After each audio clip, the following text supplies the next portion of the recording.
নমস্কার বন্ধুরা, পূজাস কুকিং কর্নারে সবাইকে স্বাগত।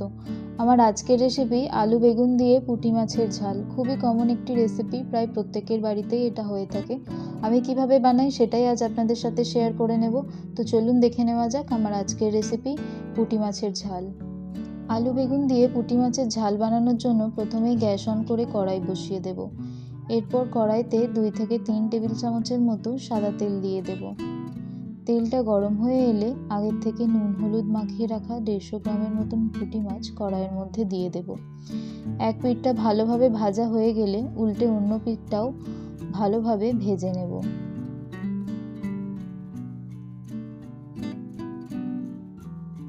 দু পিঠটাই গোল্ডেন ব্রাউন করে ভাজা হয়ে গেলে মাছগুলো তুলে নেব। এরপর কড়াইতে অবশিষ্ট তেলে পেঁয়াজ কুচি, টমেটো কুচি দিয়ে দেব। দিয়ে সামান্য পরিমাণ নুন দিয়ে বেশ কিছুক্ষণ ধরে নাড়াচাড়া করে ভেজে নেব।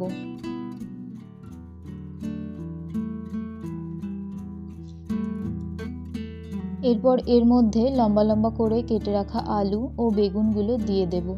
দিয়ে আবারও বেশ কিছুক্ষণ ধরে নাড়াচাড়া করে ভেজে নেব।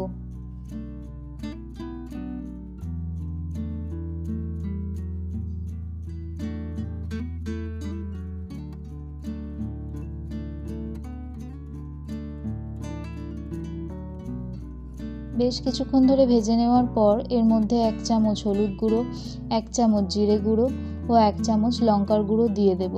দিয়ে আবারও ভালো করে নাড়াচাড়া করে মিশিয়ে নেব।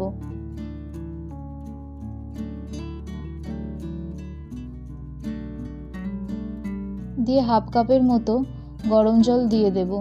দিয়ে ঢাকা দিয়ে গ্যাস লো টু মিডিয়াম ফ্লেমে করে 2 থেকে 3 মিনিটের মতো রান্না করে নেব।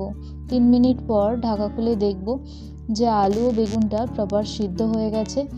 এরপর এই স্টেজে আমি কাঁচা লঙ্কা চেরা দিয়ে দেব। দিয়ে এর সাথে সর্ষে বাটা এবং সর্ষে বাটার বাটি ধোয়া জল কিছুটা পরিমাণ দিয়ে দেব। দিয়ে আবারও ভালো করে নাড়াচাড়া করে মিশিয়ে নেব।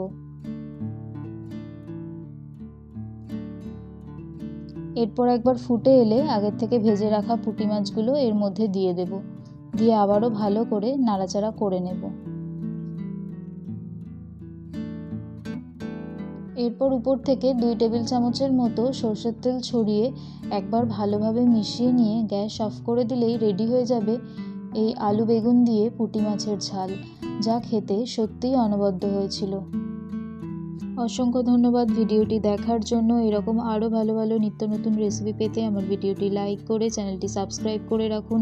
ধন্যবাদ, ভালো থাকবেন, সুস্থ থাকবেন।